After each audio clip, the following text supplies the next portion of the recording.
As any of you who watched yesterday's breakdown of the 3 new silhouettes for cars coming to GT7 will have seen, of course the Suzuki Escudo was one of them. You can clearly tell from the outline, and that was a leaked vehicle, which I talked about before we even had the silhouettes. One of 7 cars, in fact, including some that still, at the time of releasing this video at least, haven't come to the game, like the Chiron, but some which, like the Escudo, are now confirmed. We also had, of course, the Group 3 Suzuki, etc. And the Suzuki itself was what made me go ahead with publishing that first 7 leaked cars in the first place, because that list existed before we even knew what the Suzuki was, and I can personally attest to seeing it before that date.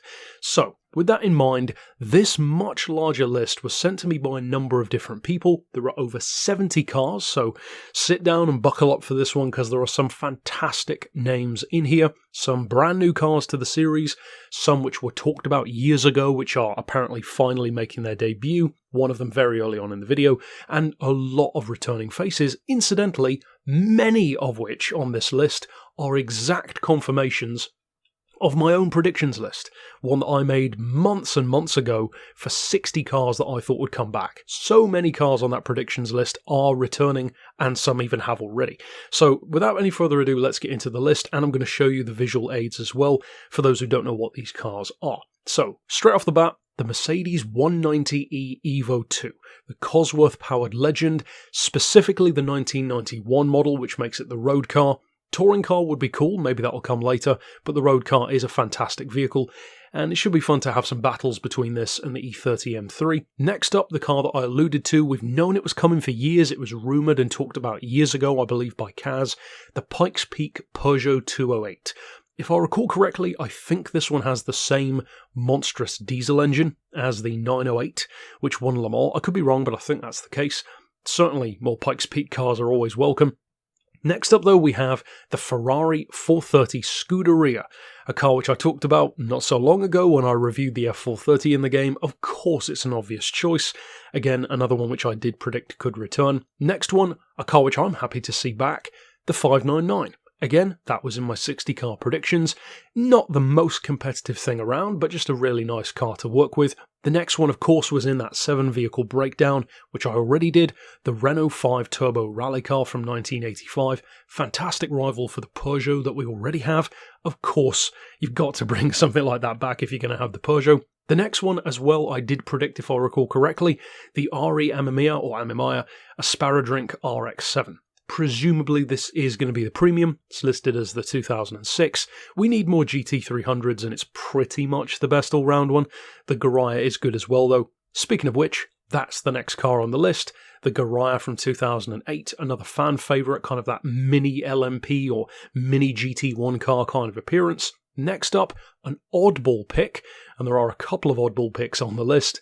The Aventime. The Renault, the, if I recall correctly, Clio V6 engined minivan, basically, kind of an interesting choice. Sure, go for it. And it's actually not the last time we're going to see a minivan on this list. The next one is kind of even more strange in my opinion. Next up though, we have another K-car legend, hugely popular one, the Mazda Autozam AZ1 from 1992, of course another returning car. The next one, a kind of mid-tier classic, like late 80s, so not as much of a classic, but certainly a classic in Gran Turismo and a legend, the Buick GNX, the Grand National with that turbo engine. I must admit, I was never as much of a fan of this personally as many of the other muscle cars, but many people do really love it. Then we have an interesting choice of Super GT car, the Castrol NSX from the year 2000. I wonder why they went for that one. I mean, I guess just pick any at this point, but it's a curious choice and it'll be nice to have some slightly older ones in there. Next up, we have a classic Celica, the 1600 GT from 1970. Always nice to see more classics coming back. Then we have a car which was, again, a very obvious choice, already a premium. I think I included this one in my predictions as well. The WRC spec Celica ST205 from 1995. Of course, another icon. The next one I'm stoked for, especially in full premium glory, the Chevy Chevelle, the SS454 7.5 litre gorgeous classic muscle. I've really become a fan of this car over the years. I love the proportions on it. Next up, of course, the JDM heads will be happy, the 1993 SIR2 Civic. Not as obvious as something like a Type R, but we already have the Type R, so of course an appropriate addition to that. The next one, curious choice, was never a premium, but it kind of makes sense to add it because it is known for being one of the fastest front-wheel drive platforms in the world, especially for drag racing, the Fiat Coupe Turbo Plus. I know a fan favourite for many. I was never a huge fan of it myself, but it is an interesting choice. Next up, we have one of a couple of different roof models. Awesome to have roof and Porsche together. This one, of course, significant, the Yellowbird. Iconic Porsche, the CT-R from 1987. Next up, we have one of a couple of different launchers, the 1992 spec WRC Delta Integrale. This one is easily overshadowed by the S4, which is coming later on the list, but is still a nice one to have. The next one, brand new face. It's listed as the Eagle _Type 122_09. So a 2009 Eagle E-Type. One of the prettiest cars of all time, in other words. It doesn't specify necessarily if it's a hardtop, lightweight, or the open top, but I'm assuming it's probably going to be the open top. Gorgeous car. Even if it's rubbish for racing, it'll be great for photos. The next up, we have confirmation, at least of course if this does turn out to be true, of Lotus coming back, which many people will be happy with, and there are quite a number of Lotuses coming back, and we're going to run through them now back to back. The Lotus Elise from 2011, then the Lotus Elise from 1996, then probably the one I'm going to be looking forward to the most, to be honest, the Esprit, the 2002 V8 Esprit, the 1972 Europa Special, then two interesting versions of the Evora, listed as GT3M and GT4M. Now, the interesting thing about these, and I actually have a theory about this, they are not listed with a model year. It's XX. So what I think they mean by GT3M and GT4M is probably Group 3 and Group 4, which would make total sense, having those kind of Lotus models. The interesting thing, kind of a strange thing though, is not having a road-going Evora.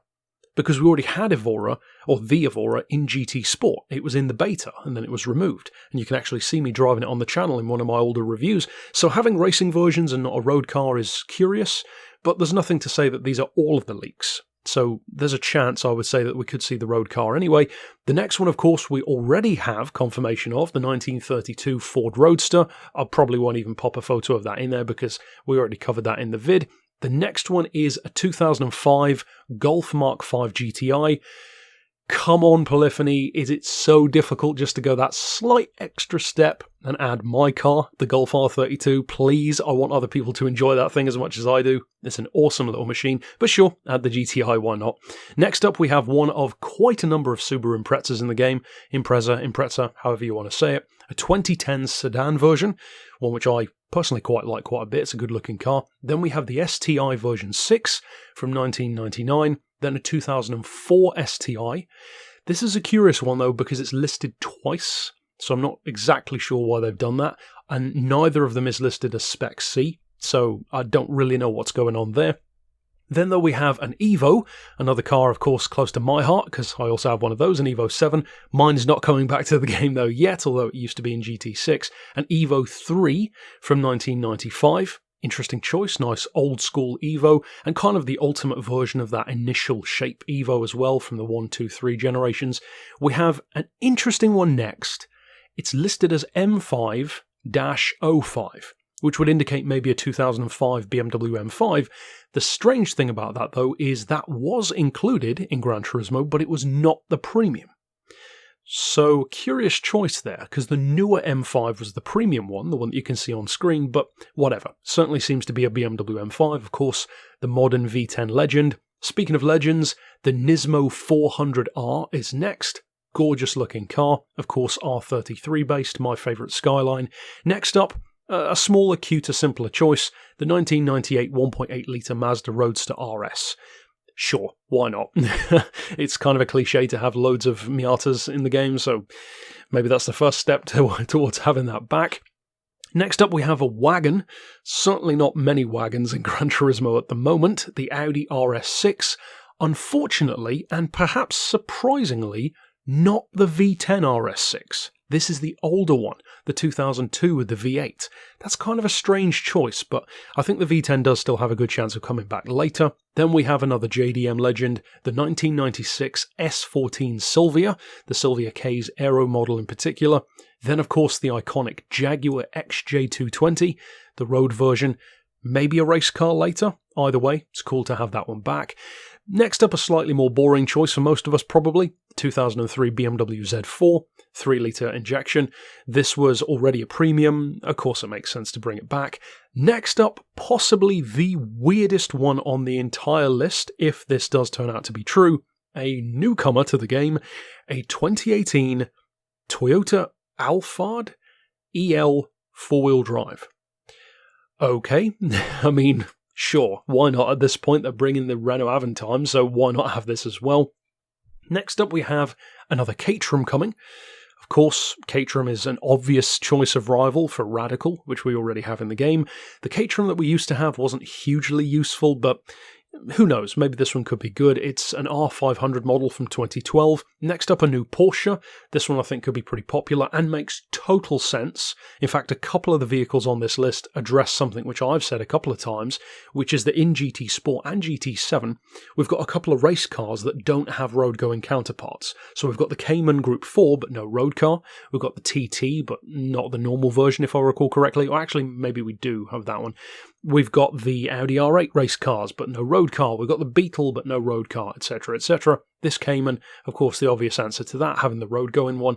Next up, a beast in terms of power. Certainly, the tuning potential will be monstrous, you have to assume. The Challenger Demon from 2018. Next up, I'm going to shove it in anyway because I'm really looking forward to it. The Chiron, the 2016 Bugatti Chiron. Next up, 1958 C1 Generation Corvette. This is actually not a returning car, or it kind of is and it isn't. We've had a C1 before, but it was the even older one, and this shape that we had was the... I can't even remember the tuning house now. It was a pre-tuned car. So presuming that they're going with an actual original Corvette, we technically haven't had this one before. A 1963 Corvette, the C2 of course, hugely popular generation, not hard to see why with those looks. Then speaking of the Delta again, the S4 rally car. This thing is going to be an absolute monster, no doubt, up there with the 205, maybe even with less turbo lag though, with that super turbocharged engine. Then next up we have kind of a weird choice to be honest if this one turns out, the original DeLorean. Stage 1 DMC-12 from 1981. I don't get why we need this car. It's not like the new one's fast, so the old one will be slow. They're both not all that quick anyway, at least stock, so whatever. I really couldn't care less. Then, of course, we have the one that is coming. I didn't really need to include it, but it's just awesome that it's coming back, so the Escudo. Next up, we have a new Lambo. Oh, actually, not a new Lambo, new to the game, but it's a returning Lambo, the LP560 Gallardo. Not the best in terms of handling straight off the bat, but do a bit of tuning to it and it's a nice platform to work with. Next up we have easily one of the biggest deals of a new car coming to the game. I mentioned in a video before, I've driven the slightly lower version on the channel, which is possibly the best handling car I've ever driven, the Alfa Giulia GTA. This is the 2020 uprated GTA though, the extreme version, which is even faster than the Quadrifoglio, which I drove. If that one, is that good, then this thing should be a beast in the game. Of course, we have the Toyota GR10 Hybrid. That's already in the game at this point. We have, interestingly, a 2007 Nissan Gt-R listed. I mean, sure, it's like the OG R35. I've said many times I prefer the look of that one. Smoother, simpler appearance. Then we have another Impreza. 2004 version again though. This is what I mentioned earlier on where I'm not exactly sure why they've listed that twice. Then we've got a couple of Evos, still not my Evo. We've got the Evo 8 MR and the Evo 9 MR from 2004 and 2006. Next up though, up there with the Escudo, so many people have wanted it back, and if the list turns out to be true, it is the 2010 V10 Lexus LFA. Of course, so many people are going to be happy to have it back. Plenty of lobbies, no doubt, will have Carrera GT versus LFA sound-offs. But anyway, that's going to be a great one. Next up, I already covered this one. in that initial 7-car leak video. Another car which I've had the pleasure of reviewing here on the channel in real life, the Bmw M2 Competition. Lovely little car. Next up, I am so happy to see this, not because I'm necessarily a huge fan of the car itself, but because finally we are getting another Maserati in Gran Turismo. Not just the Gran Turismo, the Mirac, the 1980 Maserati Mirac SS. Then we have kind of a crazy one. Again, if it turns out to be legit, a McLaren, but not just any, an authorised, seemingly official Formula 1 car, the 1988 McLaren MP4-4. Very random, certainly iconic, but yeah, bring it on. Polyphony 001 vibes. It'd be cool to have another one. It's almost like each Gran Turismo game tries to have like one or two official, real Formula cars. The Lotus, the Ferraris, more recently then changing the Lotus into the F1500, etc. They kind of try to work around it a lot of the time. Next up, another one which I featured in that 7-car breakdown, the 69 Pontiac GTO Judge. Be a great rival for the Chevy Chevelle, if nothing else. Then we have another iteration of the Audi Quattro. We've already got a Quattro in the game. This is the S1 Quattro. Again, of course, returning from Gran Turismo's past. Then we have another car which, like the Cayman, addresses exactly what I said about having so many different Audi R8 race cars but no road version, or at least no, newer R8 road version. The R8 V10 Plus from 2016. We've already got the V8, lovely looking car. This one, of course, will be super, super popular. Then we have a very interesting Lancia. This one I think has been talked about before in Gran Turismo news here and there, or at the very least, it's been talked about by fans a lot.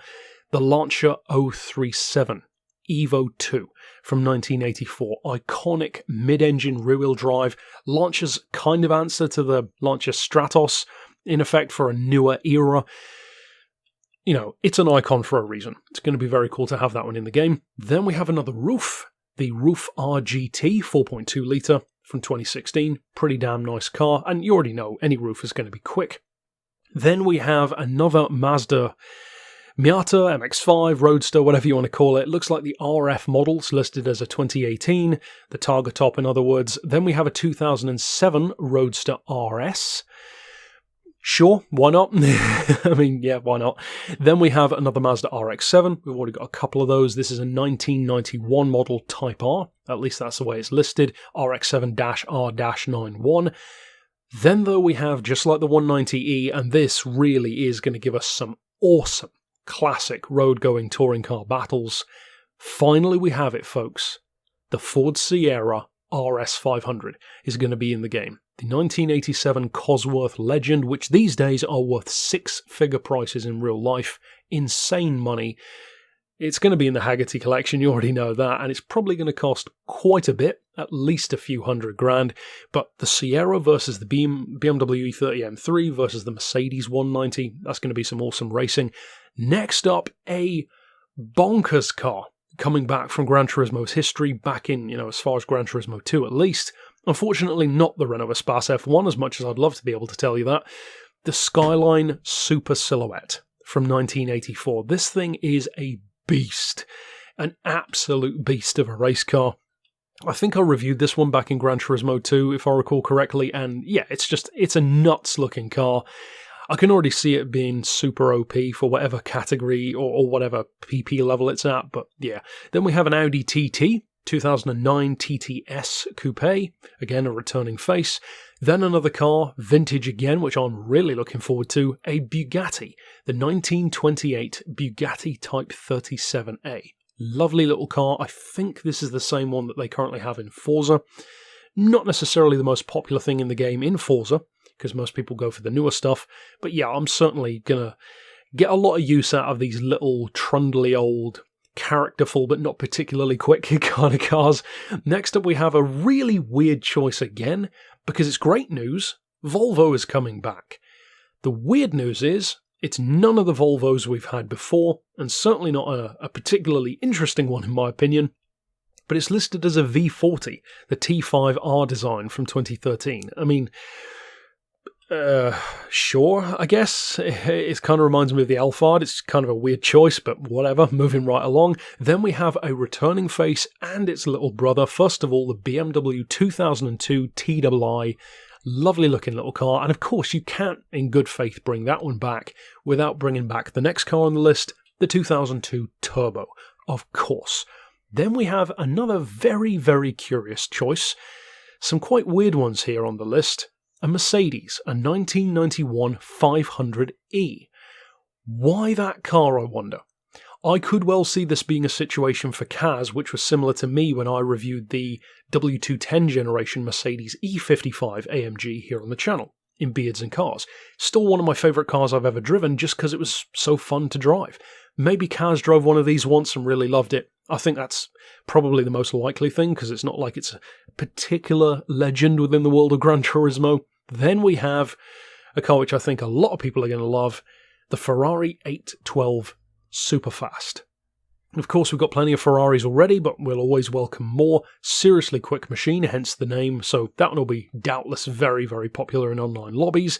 And then to round us out, we have three Porsches. First of all, the 1964 Porsche 904 Carrera GTS. Not necessarily a huge fan of these myself, but we'll see what it's like in the game. Then we have a much more iconic Porsche in the modern era, the 1993 911 Turbo S. Gorgeous looking car, very much like the Roof era, or at least the era of like the Yellowbird, that kind of stuff. And then, last but definitely not least, up there with the Chiron in terms of how much I'm looking forward to it, the Porsche 918 Spider. This thing is going to be a beast, I can promise you that, and especially up against the LaFerrari, which I think it will absolutely destroy, thanks to the all-wheel drive, and it probably won't be too far off the P1 GT-R from McLaren, to be honest, if you tune this thing up. I'm really looking forward to the Porsche, and overall, that is our list. An incredible collection of cars, about 73 that I talked about here. And of course, some of these are already confirmed, some of these were featured in the other video, and all of these things just add up to make me think that the chances of all of these, or at the very least the majority of them being true, is more and more likely. You can always say, well, whoever made the list could have put one or two of their own in there without any, confirmation. That is possible, entirely. But overall, I do believe the list, at the very least for the most part, because we have seen multiple proofs to support it. So tell me down below which ones of these, and there are so many, are you the most excited for? Are there any that don't make sense to you, kind of like the ones I mentioned? And just give me your thoughts overall, in terms of what you think of the list and what you think of the future of updates. But overall, that's it for this particular breakdown. Of course, stick around on the channel, wherein in future months and probably years we'll find out how many of these were true. And until next time, I'll see you then. But for now, as always, thanks for watching.